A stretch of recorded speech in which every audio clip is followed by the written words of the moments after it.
وَلَقَدْ يَسَّرْنَا الْقُرْآنَ لِلذِّكْرِ فَهَلْ مِن مُّدَّكِرٍ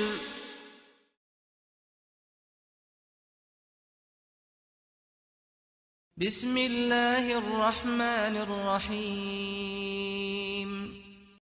يسألونك عن الأنفال قل الأنفال لله والرسول فاتقوا الله وأصلحوا ذات بينكم وأطيعوا الله ورسوله إن كنتم مؤمنين إنما المؤمنون الذين إذا ذكر الله وجلت قلوبهم وإذا تليت عليهم آياته زادتهم إيمانا وعلى ربهم يتوكلون الذين يقيمون الصلاة ومما رزقناهم ينفقون أولئك هم المؤمنون حقا لهم درجات عند ربهم ومغفرة ورزق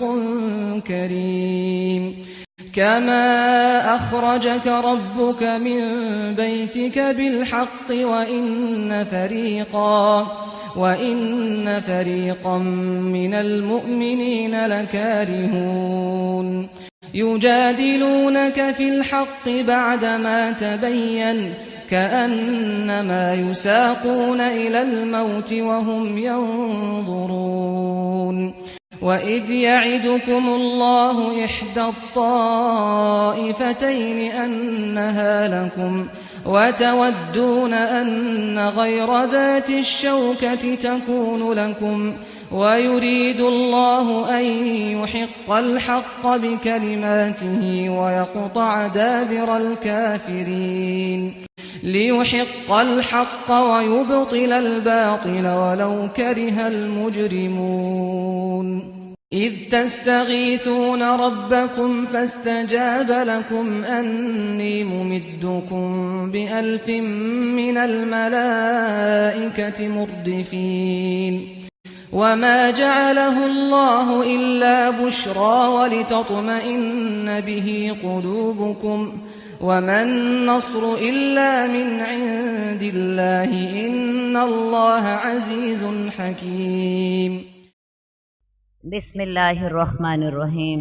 وہ آپ سے انفال کے بارے میں پوچھتے ہیں، کہہ دیجئے انفال تو اللہ کے لیے ہے اور اس کے رسول کے لیے ہے، تو اللہ سے ڈرو اور اپنے تعلقات درست رکھو، اللہ اور اس کے رسول کی اطاعت کرو اگر تم واقعی مومن ہو۔ انفال مال غنیمت کو کہتے ہیں، اور اس صورت کا زمانہ نزول غزوہ بدر کے بعد ہے۔ عرب لوگوں کی یہ عادت تھی کہ جب جنگ کرتے تو جو جس کے ہاتھ میں آ جاتا وہ اس پہ قابض ہو جاتا۔ جب اسلام کی پہلی بڑی لڑائی یعنی غزوہ بدر ہوئی تو اسلام نے اس طریقے کو بدل دیا۔ اسلام نے یہ طے کر دیا کہ تمام مال غنیمت ایک جگہ اکٹھا کیا جائے گا اور پھر ہر شخص کو اس کے حصے کے مطابق برابر عطا کیا جائے گا۔ تو یہ صورت جو تھی اس میں مال غنیمت کے بارے میں سوال کیا گیا، اسی لیے اس صورت کا نام صورت انفال ہے۔ زمانہ نزول بھی میں نے آپ کو بتا دیا غزوہ بدر کے بعد، اور اس صورت میں غزوہ بدر کا تفصیلی ذکر ہے، جیسا ہم نے دیکھا تھا سورہ آل عمران میں غزوہ احد کا تفصیلی ذکر تھا۔ وہ تم سے مال غنیمت کے بارے میں سوال کرتے ہیں، کہہ دیجئے مال غنیمت تو اللہ کا ہے اور اس کے رسول کا ہے، تو اللہ سے ڈرو اور اپنے تعلقات درست کرو، اللہ اور اس کے رسول کی اطاعت کرو اگر تم واقعی مومن ہو۔ بے شک مومن تو وہ لوگ ہیں جب اللہ کا ذکر کیا جاتا ہے ان کے دل ڈر جاتے ہیں، اور جب ان پر اللہ کی آیات کی تلاوت ہوتی ہے ان کا ایمان بڑھ جاتا ہے اور وہ اپنے رب پر توکل کرنے لگ جاتے ہیں۔ کیا ہم بھی ان مومنوں میں شامل ہیں کہ نہیں کہ اللہ کی آیات پڑھی جائیں تو ہمارے دل ڈر جائیں اور ہمارا ایمان بڑھ جائے؟ ایمان گھٹتا اور بڑھتا رہتا ہے۔ جب انسان اللہ کی فرما برداری میں آگے بڑھتا ہے تو ایمان بڑھ جاتا ہے، اور جب انسان اللہ سے غافل ہوتا ہے تو انسان بڑھنے کے باوجود بعد بھی پھر دوبارہ کم ہو جاتا ہے۔ تو دوبارہ ذرا رک کے سوچ لیجئے کہ ہم کیا ان مومنوں میں شامل ہیں جب ان کے سامنے اللہ کا ذکر کیا جائے تو ان کے دل ڈر جائیں، اور جب ان پر اللہ کی آیات کی تلاوت کی جائے تو ان کے ایمان بڑھ جائیں؟ سوچ لیا؟ کیا واقعی ہم بھی انہی خوش نصیبوں میں شامل ہیں؟ اللہ تعالی ہمیں ان خوش نصیبوں میں شامل فرما دے کہ جب اللہ کی آیات پڑھی جائیں تو دل ڈر جائے اور ایمان بڑھ جائے، اور وہ اپنے رب پر توکل کرتے ہیں۔ وہ لوگ جو نماز قائم کرتے ہیں اور جو ہم نے ان کو رزق دیا اس میں سے خرچ کرتے ہیں، یہی وہ سچے مومن ہیں۔ ان کے لیے ان کے درجے ان کے رب کے پاس ہیں، اور بخشش ہے اور عزت والا رزق ہے۔ تو یہاں مومنوں کی 4 صفات بتائی گئیں۔ سب سے پہلی بات، ان کے جب اللہ کی آیات کی تلاوت کی جاتی ہے ان کے دل ڈر جاتے ہیں اور ایمان بڑھ جاتا ہے۔ نمبر 2، وہ اپنے رب پر ہی بھروسہ کرتے ہیں۔ نمبر 3، نماز قائم کرتے ہیں، اور جو بھی ہم نے انہیں رزق عطا فرمایا، خواہ اولاد، خواہ مال، خواہ گھر بار، خواہ صلاحیتیں، خواہ صحت، خواہ زندگی، خواہ وقت، ان سب میں سے وہ اللہ کی خاطر، اللہ کے راستے میں آخرت کی تیاری کے لیے خرچ کرتے ہیں۔ ایسے ہی لوگ سچے مومن ہیں۔ ان کے لیے ان کے رب کے پاس درجے ہیں، بخشش ہے اور عزت والی روزی ہے۔ جیسے کہ تیرے رب نے تجھے گھر سے حق کے ساتھ نکالا، اور مومنوں میں سے ایک فریق سے ناپسند کرتا تھا، وہ آپ سے حق کے بارے میں جھگڑا کرتے تھے، حالانکہ حق ظاہر ہو چکا تھا، اور انہیں یوں لگ رہا تھا گویا کہ وہ موت کی طرف ہنکے جا رہے ہوں اور وہ دیکھ رہے ہوں۔ یہ جنگ بدر سے پہلے کی بات ہے۔ ہوا اصل میں یوں تھا کہ ابو سفیان ایک قافلہ لے کر شام کی طرف، تجارتی قافلہ لے کر شام کی طرف گیا۔ واپسی پر اس کا راستہ مدینہ کے پاس سے ہو کر گزرتا تھا۔ اس کو خیال یہ تھا کہ مسلمان ضرور ہمارا راستہ روکیں گے، کیونکہ کفار مکہ نے مسلمانوں پر جو زندگی تنگ کر رکھی تھی، تو وہ بجا طور پر اس بات سے ڈرتے تھے کہ مسلمان بھی موقع پانے پر ہمارے اس تجارتی قافلے کو روکنے کی کوشش کریں گے۔ اب ابو سفیان نے ایک شخص کو مکہ میں بھیج دیا تاکہ ان لوگوں کو دعوت دے کہ ہمارا تجارتی قافلہ خطرے کی زد میں ہے، تو تم لوگ ہماری مدد کرو۔ ادھر سے ابو سفیان خود راستے سے کترا کر نکل گیا، لہذا مسلمانوں کا اور اس کا ٹاکرا آپس میں نہیں ہوا۔ مسلمان نکل تو آئے اس قافلے کو لوٹنے کے لیے، لیکن ابو سفیان چونکہ راستہ بدل کر چلا گیا، اس لیے مسلمانوں کا اس سے ٹاکرا نہ ہوا۔ ادھر سے ابو جہل کو جب یہ خبر ملی کہ ابو سفیان کا قافلہ جو ہے وہ بچ نکلا ہے، تو لوگوں نے اس کو مشورہ دیا کہ اب واپس چلے جائیں، کیونکہ ہمارا مقصد تو حل ہو چکا۔ لیکن ابو جہل وہ اس امت کا فرعون تھا، وہ اس وقت تکبر میں آ گیا، کہنے لگا نہیں، ہم ہرگز واپس نہیں جائیں گے، ہم بدر کے چشمے پر جائیں گے، وہاں جا کر ہم 3 دن ٹھہریں گے، وہاں پہ ہم اونٹ ذبح کریں گے، لوگوں کی دعوتیں کریں گے، ہماری لونڈیاں گانے گائیں گی، لوگوں کو شراب پلائیں گی، دنیا پہ ہمارا ٹہکا بیٹھے گا، اور اپنا روب بٹھانے کے بعد پھر ہم واپس آئیں گے۔ ابو جہل کو یہ پتا نہیں تھا کہ اس کی موت اس کو وہاں پہ لے کے جا رہی ہے۔ اب یہ ہے کہ مسلمانوں نے بھی جب یہ دیکھا، مسلمان نکلے تو تھے اس تجارتی قافلے کو لوٹنے کے لیے، لیکن اب حالات یہ بن گئے کہ تجارتی قافلہ تو بچ کر نکل گیا، ابو جہل کا لشکر جو کہ 1000 کا تھا اور پورے ساز و سامان سے لیس تھا، اس کے ساتھ مقابلہ کرنا تھا۔ اس وقت کچھ مسلمانوں نے رسول اللہ صلی اللہ علیہ وسلم کے سامنے اس قسم کے خیالات کا اظہار کیا جو ہم اس آیت میں پڑھ رہے ہیں کہ وہ تیرے سے، حالانکہ حق واضح ہو چکا تھا، بحث کر رہے تھے، اور انہیں یوں لگ رہا تھا گویا کہ وہ موت کی طرف ہنکے جا رہے ہیں، اور وہ اپنی آنکھوں سے دیکھ رہے ہیں۔ اور جب اللہ تعالیٰ نے تم سے ان دونوں جماعتوں میں سے ایک کا وعدہ کیا تھا کہ وہ تمہارے لیے ہے، اور تم چاہتے تھے کہ غیر مسلح گروہ تمہارے ہاتھ لگ جائے، اور جبکہ اللہ چاہتا تھا کہ وہ حق کو حق کر دکھائے اپنے فیصلوں سے اور کافروں کی جڑ کاٹ کے رکھ دے۔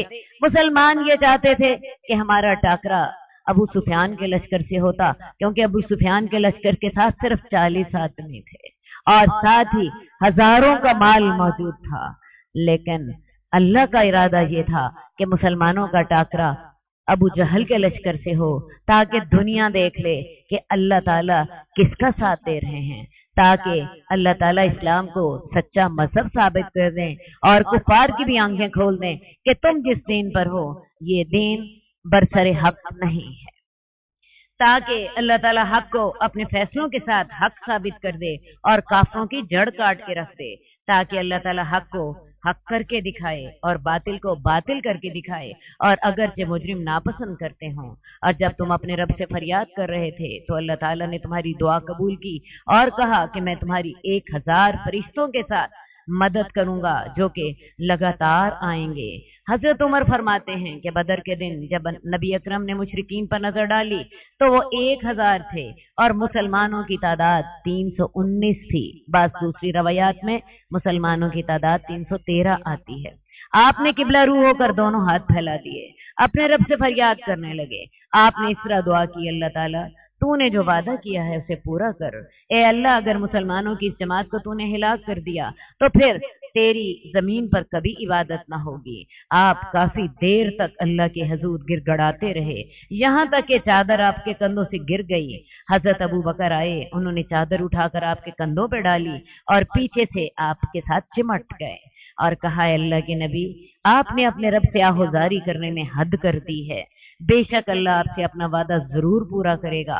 پھر اللہ تعالیٰ نے یہ آیت اتاری اور جب رسول اللہ صلی اللہ علیہ وسلم وہاں سے واپس نکلے تو آپ کے زبان پر یہ الفاظ جاری تھے، یہ آیت نازل ہو چکی تھی کہ جب تم اپنے رب سے فریاد کر رہے تھے تو اللہ تعالیٰ نے تمہیں جواب دیا کہ میں 1000 فرشتے جو کہ لگاتار اتریں گے تمہاری مدد کو بھیج رہا ہوں، اور اللہ تعالیٰ نے اس چیز کو تمہارے لیے خوشخبری بنا دیا تاکہ تمہارے دل اس کے ساتھ مطمئن ہو جائیں۔ کفار کا لشکر 1000 تھا، اللہ تعالیٰ نے 1000 فرشتوں کے نزول کی خوشخبری سنا دی، اور مدد تو اللہ ہی کی طرف سے ہوتی ہے۔ اللہ تعالیٰ تو زبردست اور حکمت والا ہے، اور جب اللہ تعالیٰ نے تمہارے اوپر تمہارا خوف دور کرنے کے لیے تمہیں امن والی اونگ غنودگی طاری کر دی اور آسمان سے تم پر بارش برسا دی تاکہ تمہیں پاک کر دے اور تم سے شیطان کی ڈالی ہوئی نجاست دور کر دے، تمہارے دلوں کو مضبوط کر دے، تمہارے قدم جما دے۔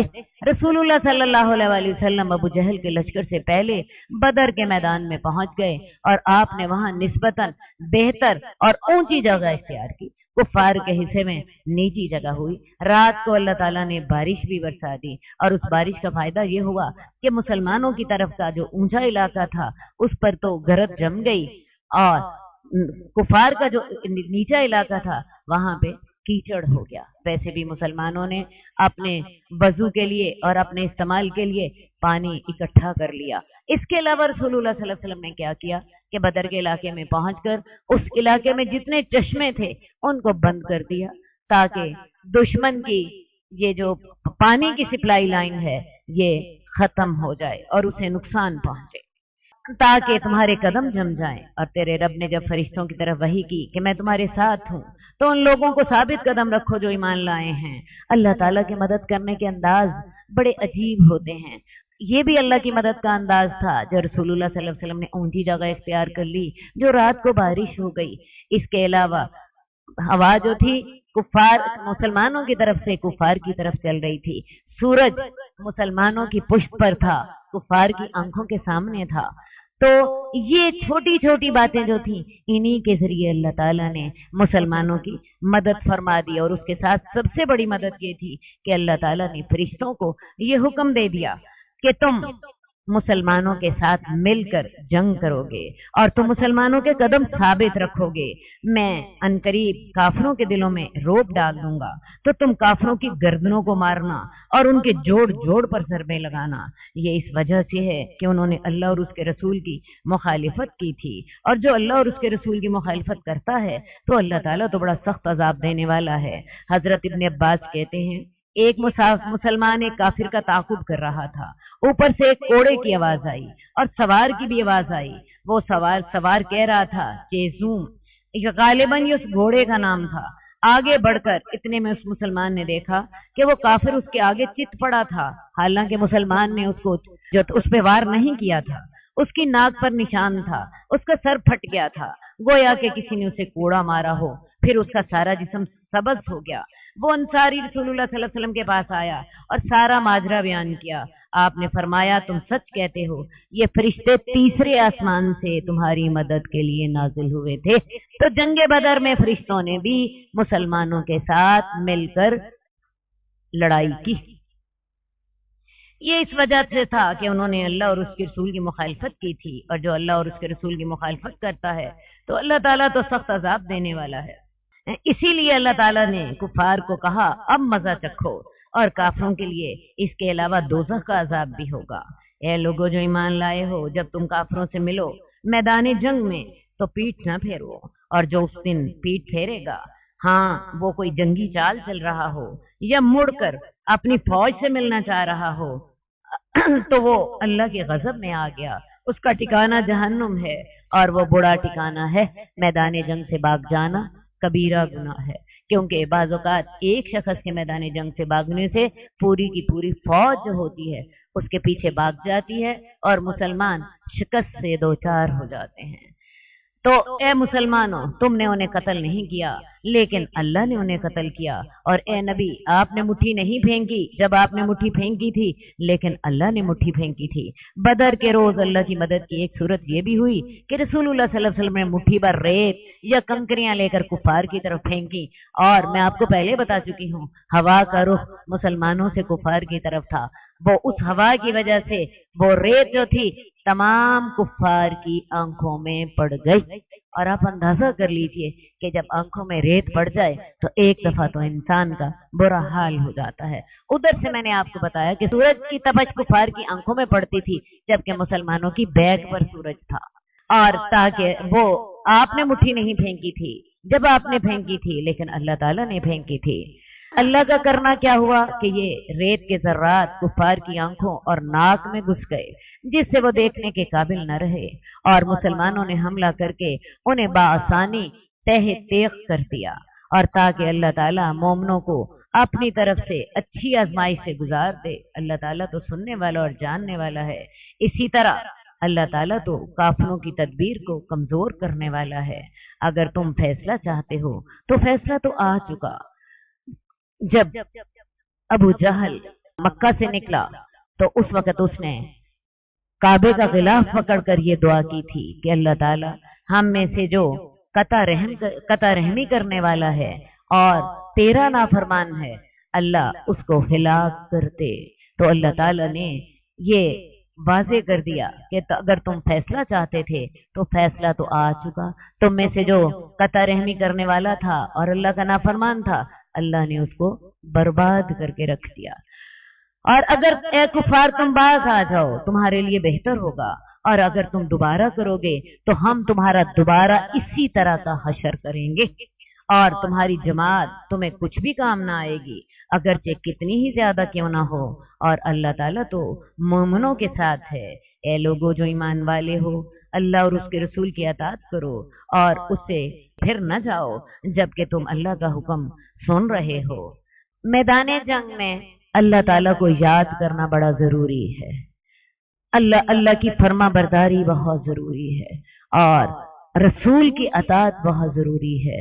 جب جنگ احد میں مسلمانوں نے رسول اللہ صلی اللہ علیہ وسلم کی نافرمانی کی تو آپ دیکھیے کتنے بڑے نقصان سے دوچار ہوئے، 70 مسلمان شہید ہو گئے۔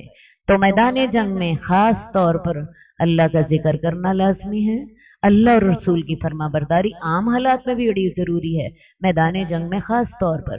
اسی طرح نظم و ضبط کی پابندی بھی بہت ضروری ہے، اور صبر کرنا، ثابت قدم رہنا، اللہ سے دعائیں کرتے رہنا، یہ سب اللہ کی مدد کے لیے انسان کے لیے معاون ہو جاتے ہیں۔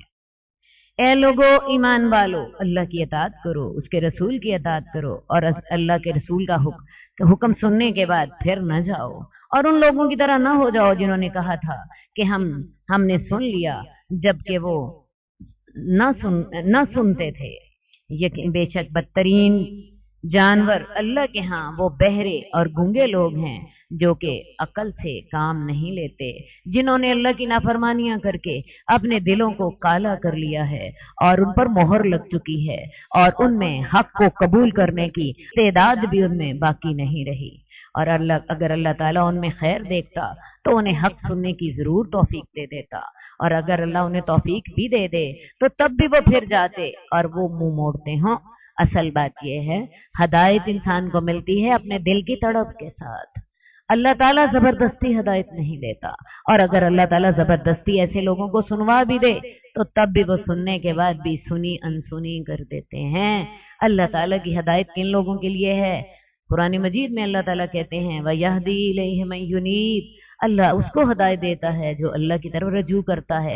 آپ نے قرآن کے آغاز میں پڑھا تھا ہدی للمتقین، قرآن ہدی للمتقین ہے، اور جو متقی نہیں ہے یا متقی بننا نہیں چاہتا، اللہ کی طرف آنا نہیں چاہتا، اللہ تعالیٰ اسے زبردستی ہدایت نہیں دیتے۔ اگر اللہ انہیں سنوا بھی دیتا تو تب بھی یہ بے روحی کے ساتھ منہ موڑ لیتے۔ اے لوگو جو ایمان لائے ہو، اللہ اور اس کے رسول کا حکم مانو جب وہ تمہیں ایسی چیز کی طرف بلاتے ہیں جو تمہیں زندگی بخشتا ہے۔ ایمان زندگی بخش چیز ہے۔ اس دنیا میں بھی اگر انسان اللہ کا فرما بردار نہیں ہے تو وہ مردوں کی طرح ہے، وہ مردوں کی طرح ہے۔ ایمان اصل زندگی ہے۔ ایمان ہے تو انسان زندہ ہے، اور ایمان نہیں ہے تو انسان مردوں سے بدتر ہے۔ اور جان لو اللہ تعالیٰ ایک آدمی اور اس کے دل کے درمیان حائل ہو جاتا ہے، اور تم اللہ ہی کی طرف اکٹھے کیے جاؤ گے۔ اور ایسے فتنے سے ڈرو جو صرف ان لوگوں کے لیے مخصوص نہ ہوگا جنہوں نے تم میں سے خاص طور پر ظلم کیا۔ اور جان لو یقیناً اللہ تعالیٰ سخت عذاب دیتا ہے۔ انسان کو صرف اپنی نیکی کی پرواہ نہیں کرنی بلکہ اس کو اپنے ماحول کو بھی نیک بنانا ہے۔ اگر انسان امر بالمعروف اور نہی عن المنکر نہیں کرتا تو پھر ایک وہ وقت آ جاتا ہے جب پورا معاشرہ برائی میں مبتلا ہو جاتا ہے، اور جب پورا معاشرہ برائی میں مبتلا ہو جاتا ہے پھر ایسا عذاب اللہ کی طرف سے نازل ہوتا ہے جو سارے معاشرے کو اپنی لپیٹ میں لے لیتا ہے، اور اس وقت نیک لوگ بھی اس معاشرے سے اس عذاب سے نہیں بچتے۔ اب سوال یہ پیدا ہوتا ہے کہ نیکوں کو عذاب کیوں ہوگا؟ نیکوں کو عذاب اس لیے ہوگا کہ انہوں نے اس برائی کو اس حد تک پھیلنے کیوں دیا، انہوں نے اس سے پہلے اس پر بند کیوں نہ باندھا۔ حدیث میں آتا ہے کہ ایک دفعہ حضرت جبریل کو اللہ تعالیٰ نے کسی بستی کو تباہ کرنے کا حکم دیا۔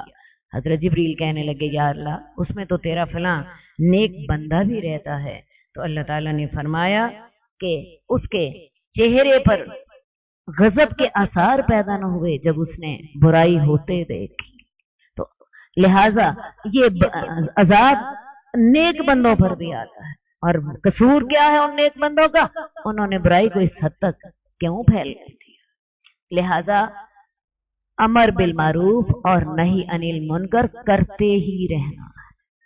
ایسے فتنے سے ڈرو، ایسے عذاب سے ڈرو جو صرف ظالم لوگوں کو ہی خاص طور پر نہیں پہنچے گا بلکہ نیک لوگ بھی اس کا شکار ہو جائیں گے۔ اور جان رکھو اللہ تعالیٰ سخت عذاب دینے والا ہے، اور پھر ایسے وقت میں انسان اللہ سے دعائیں کرے گا اور اس کی دعائیں بھی پھر قبول نہیں ہوتی۔ اور یاد کرو جب تم تھوڑے تھے، زمین میں کمزور سمجھے جاتے تھے، تم ڈرتے تھے کہ لوگ تمہیں اچک نہ لے جائیں، تو اللہ تعالیٰ نے تمہیں پناہ دی اور تمہاری اپنی مدد کے ساتھ تمہاری تائید کی، اور تمہیں پاکیزہ چیزوں سے رزق دیا تاکہ تم شکر کرو۔ مکے کی پر مصائب زندگی کی طرف اشارہ ہے، جبکہ مسلمانوں پر اور رسول اللہ صلی اللہ علیہ وسلم پر عرصہ حیات تنگ کیا جا چکا تھا۔ اللہ تعالیٰ نے مسلمانوں پر کرم کیا، انہیں مدینے کی ریاست عطا کر دی، اور اپنی مدد کے ساتھ مسلمانوں کی تائید بھی کی، اور بدر کی جنگ میں اللہ تعالیٰ نے قریش کو واضح شکست عطا فرمائی جو کہ عرب کی سب سے بڑی قوت تھے، اور تمہیں پاکیزہ چیزوں سے رزق دیا۔ مکے میں تو آپ کو پتہ کچھ اگتا نہیں تھا، جبکہ مدینہ زرخیز اور شاداب تھا، تو اللہ تعالیٰ نے اپنی ساری نعمتیں ہی مسلمانوں پر تمام کر دیں۔ تاکہ تم شکر کرو۔ اے لوگو جو ایمان لائے ہو، اللہ اور اس کے رسول سے خیانت نہ کرو اور نہ ہی آپس کی امانتوں کی خیانت کیا کرو۔ اللہ اور رسول سے خیانت کرنے سے کیا مراد ہے؟ اللہ اور رسول کی خیر خواہی کے ساتھ، نیک دلی کے ساتھ فرما برداری کرو اور اپنی امانتوں کی بھی خیانت نہ کیا کرو۔ اور تم جانتے ہو اور جان لو تمہاری اولاد اور مال فتنہ ہیں اور اللہ ہی کے پاس بہت بڑا اجر ہے۔ اے لوگو ایمان والو، اگر تم اللہ سے ڈرتے رہو گے تو اللہ تعالیٰ تمہیں ایک ایسی فرق کرنے والی قوت عطا فرما دے گا جو زندگی کے معاملات میں تمہاری رہنمائی کرے گی، تمہیں بتا دیا کرے گی یہ راستہ غلط ہے اور یہ راستہ صحیح ہے، اور اللہ تعالیٰ تمہارے گناہ بھی معاف کر دے گا اور تمہیں بخش دے گا، اور اللہ تعالیٰ تو بڑا فضل کرنے والا ہے۔ اور جب کافر تیرے بارے میں چالیں چل رہے تھے تاکہ وہ تجھے قید کر دیں یا تجھے قتل کر دیں یا تجھے جلا وطن کر دیں، اور وہ چالیں چل رہے تھے اور اللہ بھی چال چل رہا تھا، اور اللہ تعالیٰ تو بہتر چال چلنے والا ہے۔ مسلمانوں نے جب مدینہ ہجرت کرنا شروع کر دی تو قریش کو یقین ہو گیا کہ کسی وقت رسول اللہ صلی اللہ علیہ وسلم بھی ہجرت کر جائیں گے، اور انہیں خوف محسوس ہوا کہ اس کے بعد مسئلہ کفار کے ہاتھ سے نکل جائے گا۔ ان ساروں نے مل کر اپنے پارلیمنٹ ہاؤس یعنی دارالندوہ میں ایک میٹنگ بلائی، اور اس میٹنگ میں کفار کے تمام قبائل کو بلایا۔ شیطان بھی ایک نجدی سردار کی شکل میں اس میٹنگ میں شریک ہوا۔ انہوں نے صورت حالات پر غور کیا اور یہ تجویز پیش کی کہ رسول اللہ صلی اللہ علیہ وسلم کو قید کر دیا جائے، لیکن لوگوں نے اس کا جواب یہ دیا کہ اگر اس کو قید کر دو گے تو اس کے جانثار جانیں قربان کر کے بھی اس کو وہاں سے چھڑا کر لے جائیں گے، فائدہ کوئی نہیں ہوگا۔ ایک اور تجویز پیش ہوئی کہ ان کو جلا وطن کر دیا جائے۔ اس کا جواب دوسرے جو میٹنگ میں شریک تھے انہوں نے یہ دیا کہ اس کا کلام بڑا پر اثر ہے، یہ جہاں جائے گا وہاں سے لوگوں کی ایک بہت بڑی جماعت اکٹھی کر کے مکے پر حملہ کر دے گا، لہٰذا یہ تجویز جو ہے پہلے سے زیادہ خطرناک ہے۔ پھر ابو جہل نے یہ تجویز پیش کی کہ رسول اللہ صلی اللہ علیہ وسلم کو قتل کر دیا جائے، اور طریقہ یہ بتایا کہ قریش کے تمام قبائل میں سے ایک ایک آدمی لے لیا جائے اور وہ سب مل کر رسول اللہ کو قتل کریں۔ آپ کا خاندان سب سے لڑائی نہیں کر سکے گا، آخر مجبور ہوگا کہ خون بہا لے لے، اور وہ خون بہا تمام قبائل مل کر دے دیں۔ اس تجویز کو سب نے قبول کر لیا، اور اللہ بھی اس وقت چالیں چل رہا تھا اور اللہ بہتر چال چلنے والا ہے۔ یہ میٹنگ تقریباً اس وقت ہوئی جس وقت ہم یہاں بیٹھے۔ رسول اللہ صلی اللہ علیہ وسلم پر اسی وقت وحی آ گئی۔ آپ ظہر کے وقت حضرت ابو بکر کے گھر پہنچے اور ان کو جا کر بتایا کہ مجھے ہجرت کا حکم مل چکا ہے۔ حضرت ابو بکر نے 2 اونٹنیاں تیار کر رکھی تھیں، فرتے محبت سے بولے یا رسول اللہ کیا میں بھی آپ کے ساتھ جاؤں گا؟ اللہ کے رسول نے فرمایا ہاں۔ اتنی بات ہو گئی، رات کو رسول اللہ صلی اللہ علیہ وسلم اپنے معاملات سمیٹتے رہے اور سو گئے۔ حضرت علی کو اپنے بستر پر سلا دیا اور انہیں بتایا کہ یہ امانتیں ہیں، یہ تم لوگوں کو دے کر تم مدینہ آ جانا۔ پچھلی رات کے وقت رسول اللہ صلی اللہ علیہ وسلم وہاں سے نکلے اور سورہ یاسین کی آیات پڑھتے ہوئے کفار مکہ کے درمیان سے نکل گئے۔ اللہ نے ان کی آنکھوں پہ پردہ ڈال دیا، انہیں پتہ ہی نہیں چلا۔ اللہ کے رسول ان کے سامنے سے ہو کر حضرت ابو بکر کے گھر پہنچے، وہاں سے حضرت ابو بکر پہلے ہی تیار تھے، ان کو ساتھ لے کر جبل غار ثور کی طرف چلے گئے جو کہ 3 میل کے فاصلے پر مکہ کی طرف جنوب کی طرف تھا۔ تو آپ پچھلی رات کے وقت نکلے اور 3 میل کا فاصلہ طے کر کے غار ثور میں پہنچ گئے۔ اللہ یہ چالیں چل رہا تھا، اور اس کے بعد پھر 3 دن آپ وہاں پر رہے ہیں۔ 3 دنوں کے بعد پھر آپ وہاں سے، جبکہ مکے میں شور شرابہ تھم چکا تھا اور نسبتاً سکون ہو چکا تھا، تو تب آپ نکلے اور غیر معروف راستوں سے ہوتے ہوئے اگلے 8 دنوں میں مدینہ پہنچ گئے۔ کفار مکہ نے اس عرصے میں اعلان کر رکھا تھا کہ جو رسول اللہ صلی اللہ علیہ وسلم کو زندہ یا نعوذ باللہ مردہ پکڑ کے لائے گا اس کو 100 اونٹ دیے جائیں گے۔ انہی اونٹوں کی لالچ میں سراقہ بن جوشم نے آپ کا پیچھا کیا، لیکن